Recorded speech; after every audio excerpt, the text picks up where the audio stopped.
First Tips question of the day, sponsored by Trantolo. Trantolo, your personal injury law firm. Keith and Scott, third generation Trantolos. Been doing it for over 85 years with locations in Hartford, Waterbury, Bridgeport, New Haven, and Torrington. A couple in New York, now in Riverhead and Melville.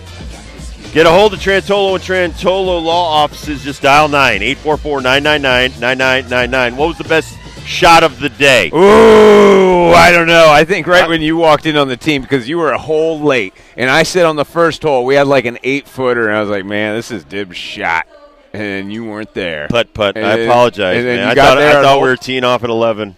I wish we would have. It would have been a lot better for everyone. But then you show up on hole 2 and drained one, man. It's like first shot of the day, right? 13. Yeah. It looks like I'm a wreck. It's in the hole. Yeah. Hey, pulled my putter right out of the bag. Yeah. Made a putt. You know, Cinderella story. From Southington, Connecticut. It's in the hole. We didn't have like that crazy No, I one. banked one in on one hole. You gave me a great one-timer pass. An alley-oop dunk from Dibs. So I'm hitting off the green about 25, 30 foot, and it wasn't that hot of a rocket, but it was coming with some speed. Yeah, it had a little Dibs steam is on it. walking by, I would say you're 7, 8 foot away from the hole. Yep. Nonchalantly tap that one with the putter as it's You would have coming been at proud you. of me, Kurt. And then it went in. It was like a bank shot. Yep. Somehow went in. That was the shot of the day. Faux show. Yeah, we took credit for that. show. That was a birdie putt. But it's always awesome out here. One thing Birdie we goal. didn't get to do because it was just like the holes that we were on. We played half the white course, if you know Tunxis, and the red course, all 9 of those. But we did not get to shoot the golf ball cannon, where our man Daniel from Special Olympics usually is our golf ball cannon shooter every single year. But other than that, we did it all today, man. And that's my favorite We did it thing all. is seeing Daniel, seeing Carrie, seeing the people from Special Olympics Connecticut. They're so wonderful. They were at the plane pull down in Avello, down in New Haven. I mean, it's just that's what this is really all about. But I'll tell you what. I mean, there's 2 full 18s and an extra 9 here at Tunxis.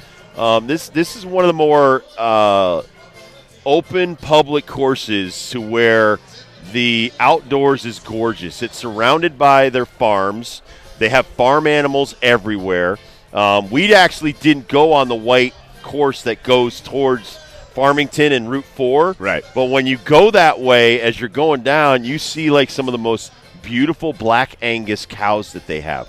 Because of Tunxis and because of some of the things they're involved in, they have some different meats and stuff like that are actually out there. And unbelievable. Everything is so well maintained out here.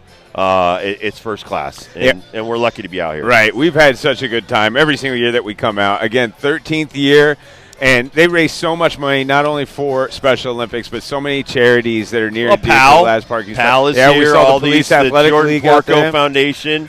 So a lot of people are represented. A lot of money gets spread around. We don't even know the final tallies. This is kind of like it's tens of thousands. I mean, some are going to get 50, some will get 100,000. It's so much giving that we can't keep up with a lot of the stuff that's about to happen. But it's all the great causes, and hopefully we can get Jordan's mother from the Jordan Porco Foundation. We usually get her on to talk about mental health and kids in college and that kind of stuff, because I still think that's one of the most amazing things. Their wellness day to make sure that kids today, because suicide, the numbers are staggering with young people these days.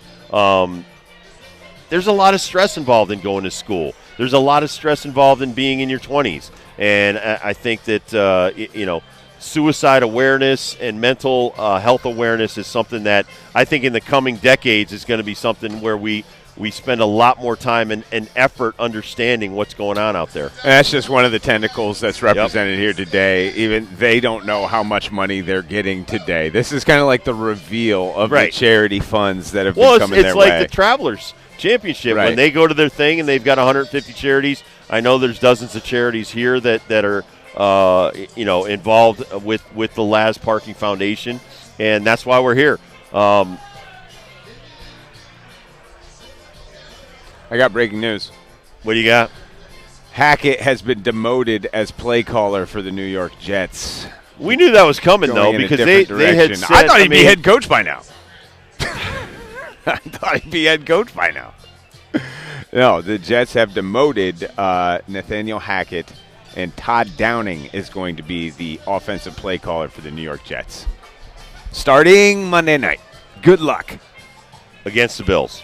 Good luck. Here's the big thing about that is that, we talked to, while you were on a flight, Anthony Becht was on. Yeah, how'd that go? Went fantastic. So I don't know if you know the whole story. So he's going into the Hall of Fame this weekend for West Virginia. Yeah, college football. His son, West Virginia Hall of Fame, right? West Virginia Hall of Fame. Yeah. His son, Rocco, is the quarterback for Iowa State, number 11th ranked in the country, that is playing in West Virginia in Morgantown. That's the same guy? They've tied it all together. So that's Anthony's son, Rocco. Awesome. So they've tied it all together. It's happening this weekend. That's why I had him on yesterday. So, but Anthony was telling us about this. So when he was drafted in 2000, he played with Jeff Ulbrich. He said Ulbrich is a great guy. He said the problem is, and obviously we know the St. Louis Battlehawks is coached in the UFL by Anthony Becht. He was saying, once you have to start delegating to guys, it's not the same. You want to be the defensive coordinator or the offensive coordinator, and you can't now. So you're sitting in those meetings, but and you can't draw up plays anymore. So that it's very important that you kind of have to take a step back, and that's not the easiest thing to do. So I honestly, I still feel bad for Robert Saleh. 18-33 is a tough record in New York City, but when your superstar Hall of Fame, future Hall of Fame quarterback gets hurt last year, 75 seconds in, it kind of ruins your entire season. And this year, after 5 games, you get canned, because a guy that really, I don't think it was his choice to get rid of Sam Darnold, because I think Darnold was here before him. He is paying the penalty for the lack of execution, and that's tough in the NFL. Some guys are coaches, some guys are coordinators, and he had a really tough job to try to make it successful as the New York Jets head coach. Especially since they're changing you out every 3 years. But he going to be fine. He's going to find a new spot as a defensive coordinator, doing what you're talking about, calling defense. Probably go right back to San Francisco. I bet you they've already had a phone conversation. I bet you they already have. All right, when we come back, some of our football leftovers. Get ready for Thursday night football. Is that we'll tonight? Talk about some of the top stories going on out there that we may have missed while we were on the golf course. Kurt Kaplan on the ones and twos. Nick Federico's on the video for our YouTube channel. We'll be right back from Tunks' Plantation.